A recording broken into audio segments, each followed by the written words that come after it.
In January of 1839, a Cherokee detachment approached the frozen Mississippi River. It was the 9th group to make the crossing that winter. Temperatures had fallen far below freezing, and the ice on the river cracked under the weight of wagons, horses, and hundreds of exhausted families. Soldiers who witnessed the scene would later write about what they saw. One of them, Private John G. Burnett, described the moment with words that still echo through history. Children were dying in the snow, he said, and there was nothing anyone could do to stop it. The tragedy that unfolded on that riverbank was not an isolated event. It was one chapter in a decade of forced removals that reshaped the lives of 5 nations: Cherokee Creek, Choctaw, Chickasaw, and Seminole communities were driven from their homelands in the southeastern United States. Together, between 60,000 and 100,000 men, women, and children were forced westward. At least 15,000 never reached their destination. To understand how this happened and why each nation suffered in its own way, we follow the story as it unfolded across time. This documentary moves through the years of removal and through the experiences of each tribe. Their journeys did not begin on the same day, and they did not end in the same place, but together they formed the long path now remembered as the Trail of Tears. By 1830, pressure on native lands had reached a breaking point. The discovery of gold in northern Georgia the previous year set off the Georgia Gold Rush, drawing thousands of white settlers onto Cherokee territory. At the same time, the cotton economy of the American South was expanding rapidly. Plantation owners looked west and saw fertile native land as the key to their future wealth. State governments demanded that Washington clear the way.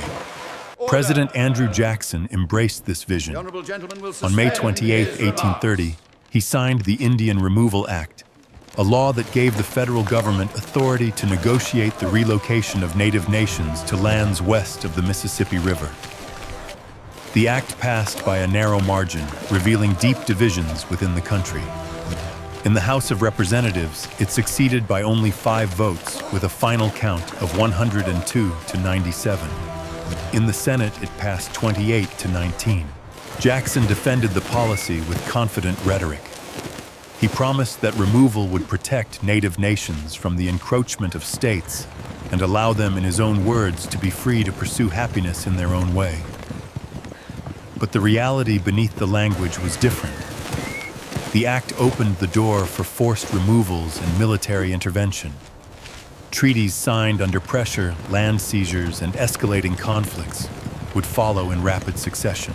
The Indian Removal Act did not begin the tragedy, but it made the tragedy inevitable. With the law now in place, federal agents and local authorities moved quickly. In the years that followed, each of the 5 nations would face its own moment of decision, resistance, or surrender. Their stories unfold next, not all at the same time, but along the same path that history would come to call the Trail of Tears. The first nation to face removal under the new federal policy was the Choctaw. In 1830, only months after the Indian Removal Act passed, federal negotiators pressed the Choctaw leadership to accept the Treaty of Dancing Rabbit Creek.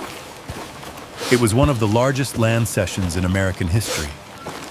The Choctaw were forced to surrender more than 11 million acres of their homeland in Mississippi and Alabama.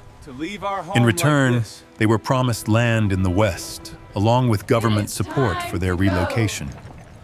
The promises sounded firm on paper, but the reality waiting for them was far more brutal. The Choctaw became the first of the 5 nations to be removed. Their departure marked the beginning of the long sequence of journeys that history would later gather under one name. The first major wave of Choctaw removal began in the winter of 1831. More than 15,000 people prepared to travel hundreds of miles toward the west. Many carried only what they could hold. Most had no wagons, no proper clothing, and no way to face the cold season that was closing in. As the first detachment moved toward the Mississippi River, winter struck with unusual severity. Temperatures fell below -10 degrees Celsius. When the Choctaw attempted to cross the river, they found it partially frozen and dangerously unstable. Ice cracked under the weight of families trying to pass. Some fell through the surface and drowned in the black water beneath. Soldiers reported scenes of panic as people struggled to reach the opposite shore. The second stage of removal followed in 1832. This time the weather was less severe, but the conditions were still deadly. Poor sanitation along the travel route led to outbreaks of cholera and dysentery. People weakened by hunger and exposure were unable to fight the infections. Entire families collapsed on the roadside. Attempts to bury the dead were often abandoned because the survivors were too weak to dig graves. A third major wave came in 1833. By then, the pattern had become tragically familiar. Supply shortages were constant. The government contractors responsible for food and transport often failed to deliver even the minimum required for survival. Many Choctaw remembered waiting for wagons that never arrived, or receiving spoiled rations that made people sicker. When the final counts were made, an estimated 2,500 to 4,000 Choctaw had died during the removal period. This represented roughly 1/4 of all those who began the journey. Contemporary newspapers took notice of the suffering. The Arkansas Gazette wrote that the Choctaw were dying like flies. Missionaries and government agents used similar language in their letters describing a procession of hunger, sickness, and grief. It was during this time that observers first used the phrase that would later define the entire era. They called the Choctaw route a trail of tears and death. The Choctaw removal set the pattern that other nations would soon be forced to follow. It revealed the failures of the federal system, the danger of the roads, and the vulnerability of entire communities pushed into motion with little support. As the Choctaw reached their new territory in the West, the next nation was already preparing for its own forced departure. The story of that journey unfolded only a few years later. The story of the Creek removal began with the Treaty of Cuseta in 1832. Under pressure from federal negotiators and state officials, the Creek Nation agreed to divide its land into individual allotments.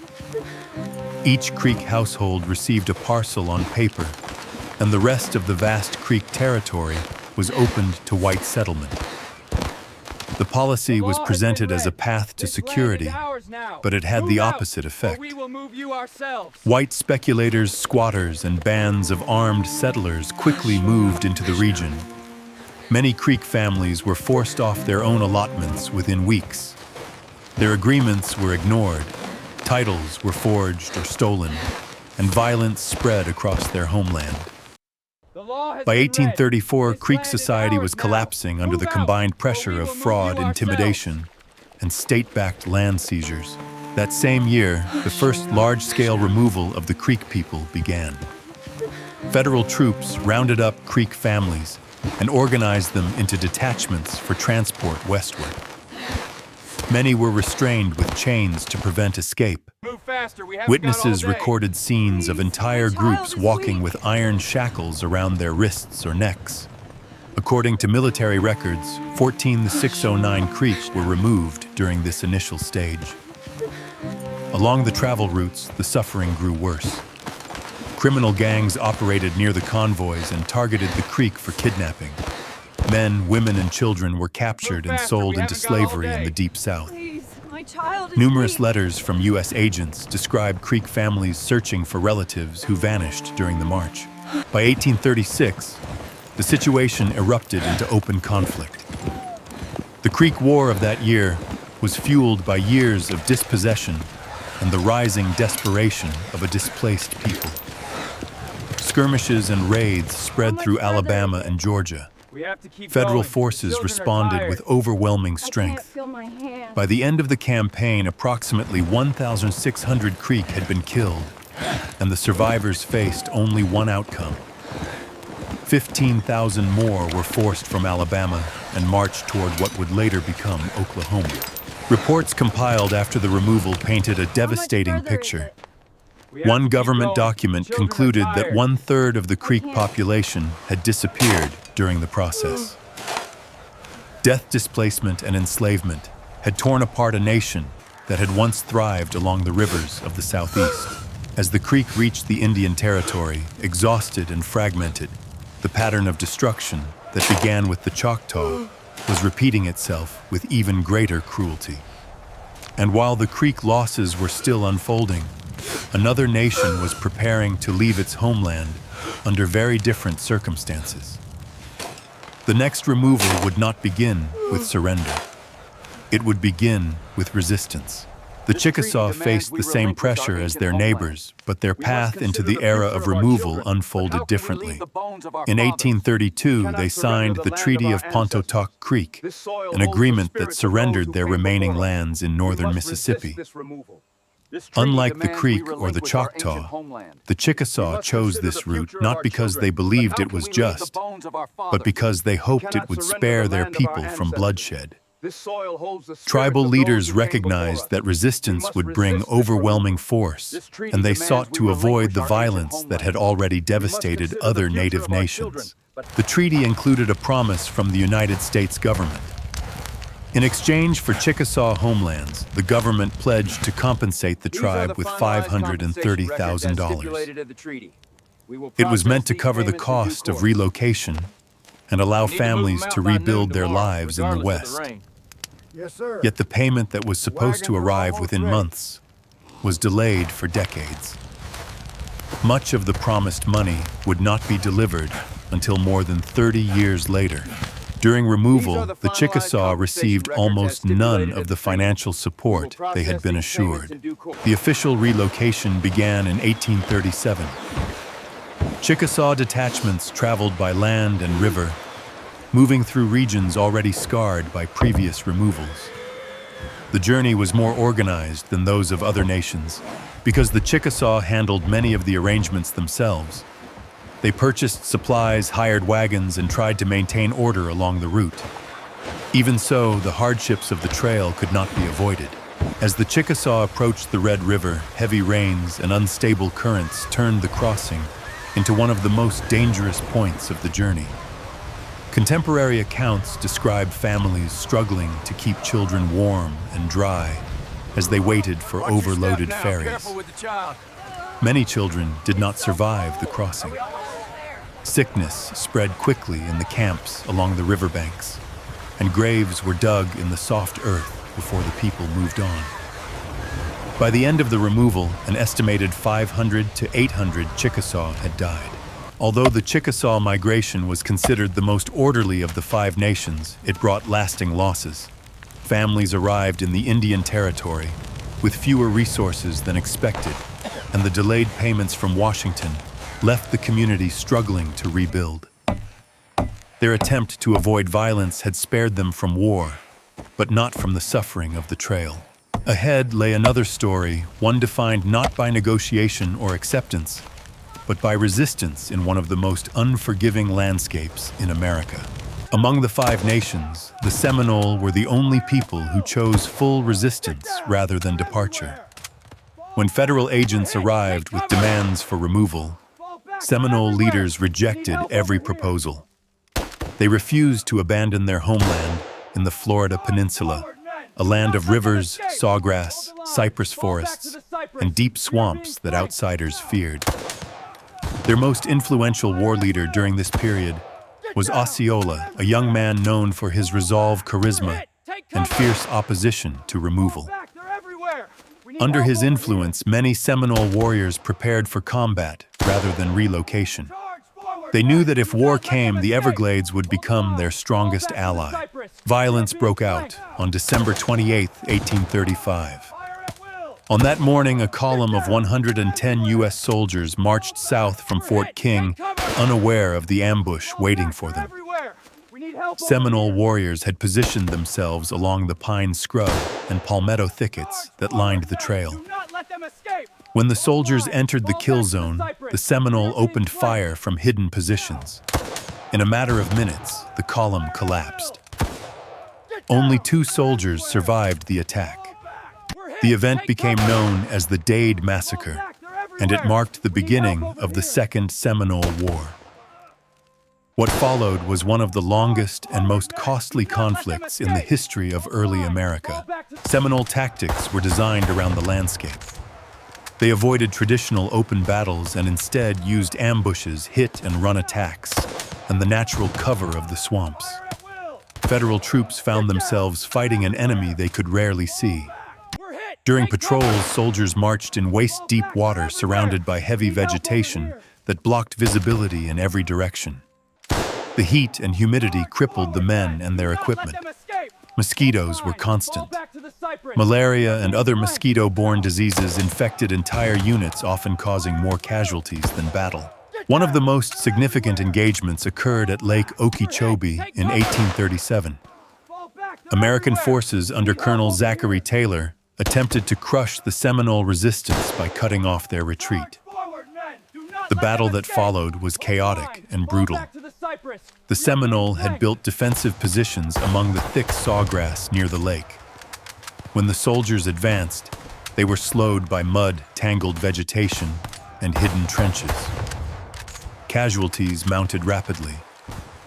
Zachary Taylor himself narrowly survived the fighting. Although he would later claim victory, most accounts agree that the Seminole withdrew in good order and inflicted heavy losses on the attacking force. Despite moments of success, the Seminole faced overwhelming odds.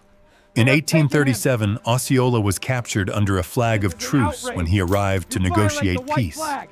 His arrest violated the accepted rules of wartime diplomacy, and it caused outrage even among some American officers.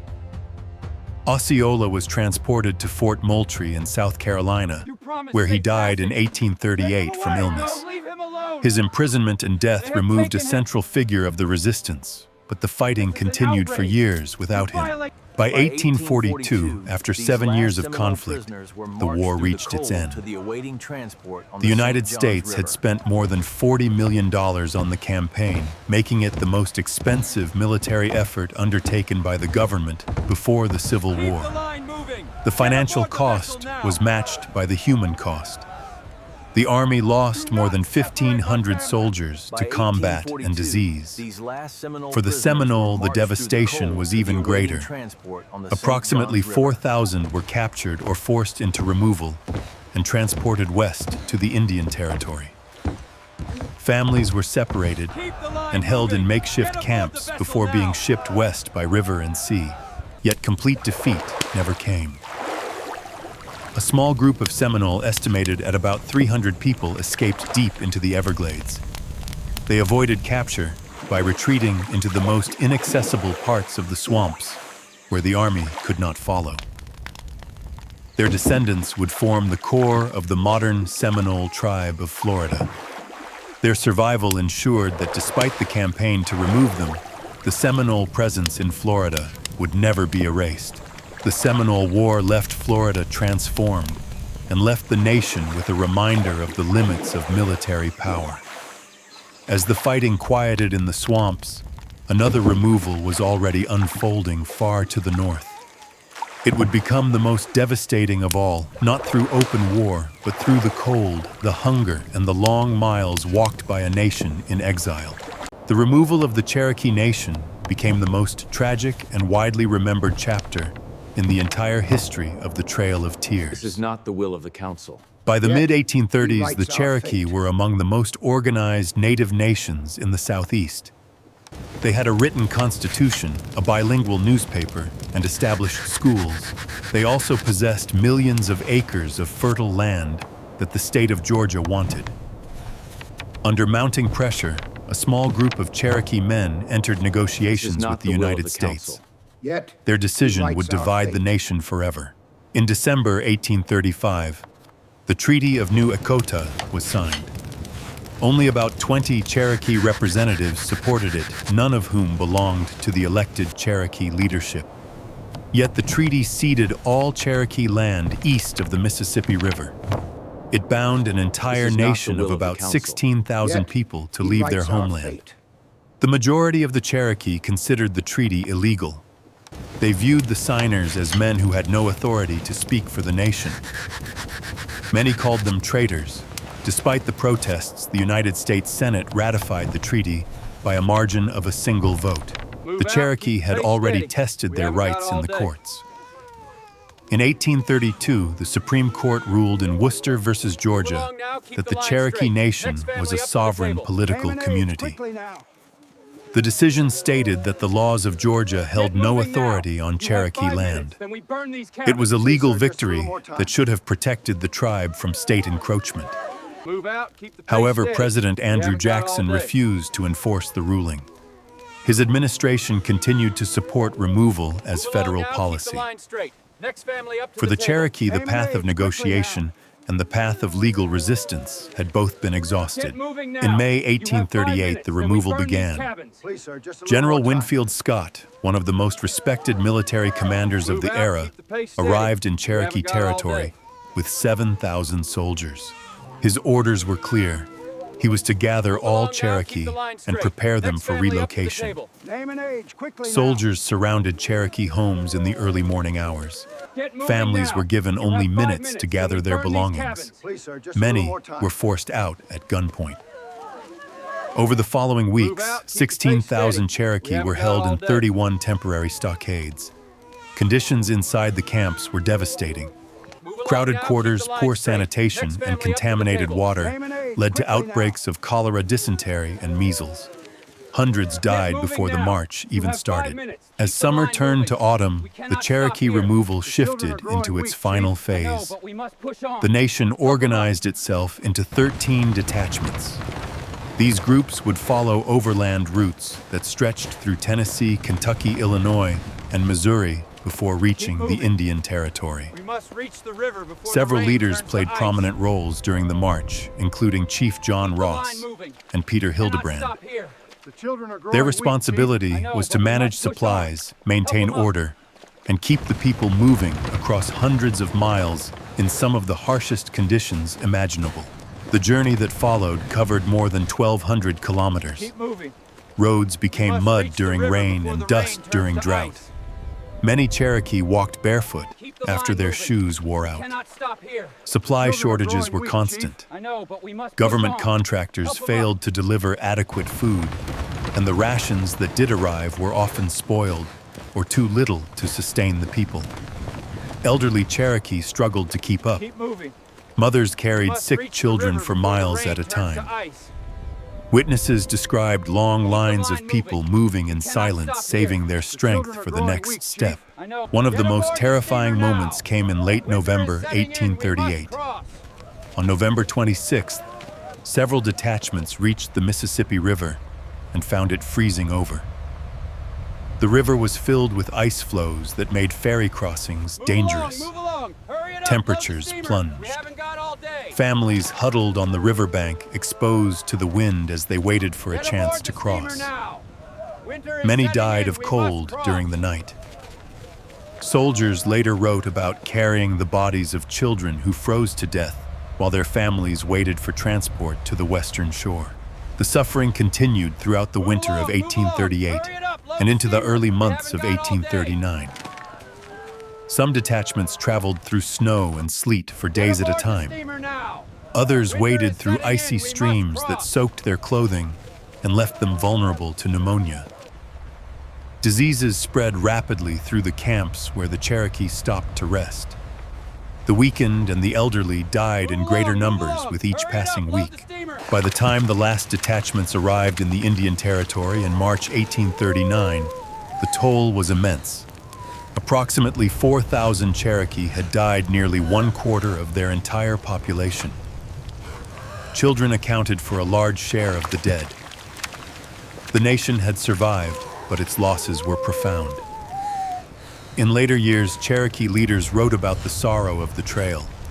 They recalled not only the deaths, but the loss of cultural traditions, songs, and ceremonies that had been interrupted by the journey. One Cherokee account stated, "We lost our elders' children and the songs of our people." The removal left the Cherokee shattered. Internal divisions grew as survivors struggled to rebuild. Yet the nation endured. Despite the deaths, despite the dislocation, and despite the efforts to erase them, the Cherokee continued their traditions and rebuilt their government in the West. Their survival marked the continuation of a story that removal had tried to end. As the Cherokee began their difficult recovery, the decade of forced migration approached its final stage. Many native nations had already reached the Indian Territory, but what awaited them there would reveal that the suffering of removal was only the beginning. Arrival in the Indian Territory did not bring an end to the suffering of the Five Nations. For most families, the removal itself had taken months, but rebuilding would take years. The new homeland was unfamiliar, sparsely developed, and vulnerable to disease. Many communities settled near the Arkansas River, a region where standing water and poor sanitation created an ideal environment for illness. Within months, malaria spread through the camps, followed by dysentery and cholera. These diseases struck people who had already survived starvation, exhaustion, and exposure during the march. Dozens of families buried loved ones within weeks of arriving, and in some areas, the death rate remained high well into the early 1840s. The Cherokee faced another challenge that was different from the others. Their nation arrived deeply divided. Supporters of the Treaty of New Echota and those who had opposed it now lived side by side in a tense new settlement. The bitterness of removal and the losses on the trail fueled anger and distrust. In the years that followed, political violence erupted. Several figures associated with the treaty, including Major Ridge and John Ridge, were assassinated by Cherokee, who believed the treaty signers had betrayed the nation. These tensions grew into a full civil conflict, and by 1846, the Cherokee Nation was torn by open internal war. Only through later negotiations supervised by the United States did the factions agree to reunify their government. Other nations faced different forms of hardship. The Choctaw established the Armstrong Academy in 1838, one of the earliest schools created in the territory. It became a center of education and a symbol of their determination to rebuild. Yet even with these efforts, poverty was widespread. Food shortages were common, and disease continued to claim lives. The Creek and Chickasaw endured another wave of loss after arrival. Much of the land they had been promised was of lower quality than expected. White traders and local opportunists exploited the instability of the newly arrived nations. Many Creek and Chickasaw families were pressured into selling their allotments at unfair prices or lost them through fraudulent agreements. Reports from Indian agents in the 1840s described tens of thousands of acres slipping out of native control despite the treaties that were meant to protect it. The Seminole, already fractured by years of war, faced the greatest difficulty in rebuilding a unified society. Their remaining leaders struggled to bring together groups that had been scattered by conflict, captivity, or flight into the Everglades. Many Seminole families never reconnected with relatives left behind in Florida, and some communities in the territory remained isolated from one another for years. The decade after removal revealed that the Trail of Tears did not end at the territorial border. For every nation, the struggle continued as they worked to survive disease, rebuild their governments, and defend what little land they had left. The scars of removal remained visible in every settlement, shaping the generations that would follow. When the decade of removals finally ended, the scale of what had happened became unmistakable. The Trail of Tears was not a single journey and not a single tragedy. It was the forced displacement of 5 nations over thousands of miles and through years of suffering. Together, between 60,000 and 100,000 Cherokee Creek, Choctaw, Chickasaw, and Seminole people were removed from the southeastern United States. At least 15,000 of them died from starvation, cold disease, or exhaustion. Many more suffered injuries and losses that were never recorded. The routes they traveled stretched across rivers, mountains, and open plains. Some followed roads that had once been hunting trails. Others crossed the land by wagon, horseback, or on foot. Over time, these paths became known collectively as the Trail of Tears. Today, 5 major routes of removal have been identified and preserved as the Trail of Tears National Historic Trail. Established in 1987, the trail spans more than 2,200 miles and marks locations where detachments camped, crossed rivers, and buried their dead. It stands as a reminder that landscapes hold memory and that the past remains etched into the places where people once walked. The legacy of the removals did not fade as the nations rebuilt in the West. Families carried the memories of the trail for generations. Oral histories preserve the names of those who were lost. Songs, ceremonies, and stories became ways to honor the ones who had fallen and to protect the identity of the nations that survived. Despite the repeated attempts to erase them, the 5 nations endured. Their governments reformed, their schools reopened, their communities rebuilt themselves with determination and dignity. We carry the memories The of where we history came of the Trail from, of Tears but our future is often is built described right as a here, story of by these tragedy, hands, and it on is, this ground. but it is also a story of resilience. Each nation found ways to rise again despite the losses. Their survival challenges the idea that removal succeeded in breaking their spirit. Instead, it revealed the strength of cultures that had thrived on the continent long before the United States existed. The meaning of the Trail of Tears reaches far beyond the numbers. It is not only a record of those who died. It is the memory of elders, children, and families forced to leave the lands that shaped their identity. It is the memory of songs that were once sung in river valleys and mountain hollows. Above all, it is the memory of 10 years when 5 nations struggled between survival and despair. The Trail of Tears is not just a road. It is the imprint of a people who refused to disappear.